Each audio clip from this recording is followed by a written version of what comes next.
everyone, so it's been a while since we last did a Vanguard episode review, so I figure I might as well do 4 episodes in this one particular one. I think it would be alright since not much really happened, and I should be able to get a run through of pretty much everything. So basically, we left off with 25 ending Season 1 of Vanguard, and now we're moving on to Season 2.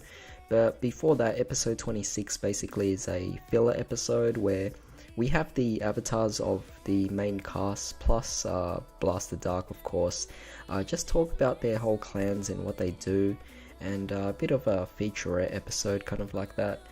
And it was really just to, I guess, give us a bit of a break from the actual serious stuff before we get into the next arc or the next season of Vanguard. But yeah, that wasn't really much of an episode, but episode 27 was definitely really nice.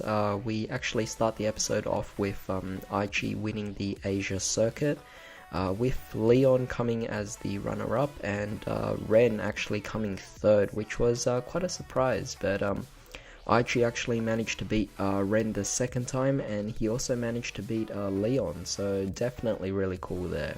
Later down the episode, we also get to see an introduction to Naoki as well as Korin by the end of the episode, but it's definitely really interesting to see how fast-paced this is actually going. But of course, you know, Bushiroad is trying to release all these cards, not a big deal.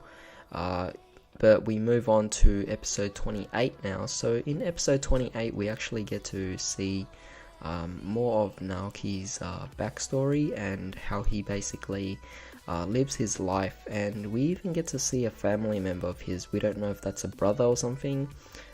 Pretty much I assume it's that, but basically Naoki just lives a boring life. He doesn't really do anything, and with Vanguard he actually is curious, so one day he decides to follow Aichi, and he discovers Card Capital as well.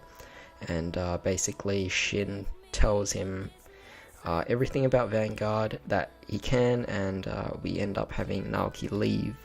That was his first experience with Vanguard, and then later on we also get to see Naoki actually looking in to get some training from Shin as well, so that was really cool. But during that time, just before that, Korin actually found out that Aichi was trying to start his Vanguard club, which he's been starting since episode 27, of course. But basically in episode 28, Korin asked Aichi how many members. Aichi said it was just himself, and she decided to join as well. So, being the idol that she is, of course the rest of the people who admire her want to join as well. But of course it's not for the right purpose, it's just to be close to Korin, and because of that it was necessary that Korin had to set up the conditions that either Aichi or Korin had to be defeated for a member to actually be allowed to join the group or the club. So throughout the entire episode we have people just losing all over the place, and we just have no idea what's happening really.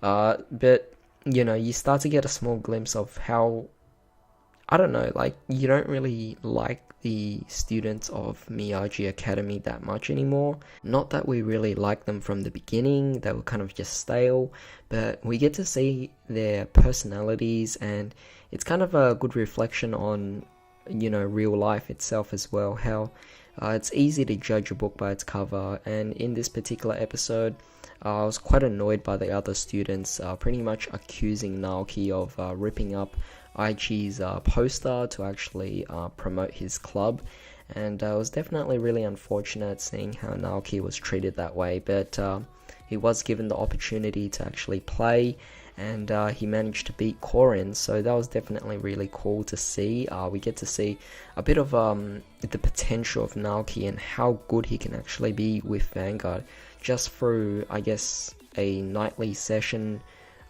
being trained by Shin, and also being given, I guess, a proper deck to play with and everything like that. So definitely really cool there. But of course, in episode 29, that's really what the episode, so sorry about that. Episode 28 was where we end off with Naoki challenging Korin, but in episode 29 it's where the battle takes place, and we get to see a lot of the backstory for Naoki and how he wants to change his life. But basically, by the end of the episode, Naoki is now part of the group, and we get a small glimpse of Shingo, which will be the next member of the group to join as well. But of course, that will come in later episodes. But that was basically those 4 episodes. I just wanted to catch up with these reviews because it's been a while since I did one, and now I believe we're up to episode 32. So the next videos I'll be doing a review on episode 30 and 31 together, and then I haven't even watched episode 32 yet, so yeah, once I watch that I'll also put up a review on that, and then we'll be caught up with everything. So it's going to be really cool there. But yeah, tell me what you guys actually think of these particular episodes and what you actually are looking forward to in this particular season, because clearly we skipped the Asia Circuit arc because it was just a small thing, which I'm kind of glad, because I don't really want to see too much of that arc in the beginning. It was my least enjoyable arc in the original series, so this was definitely really cool.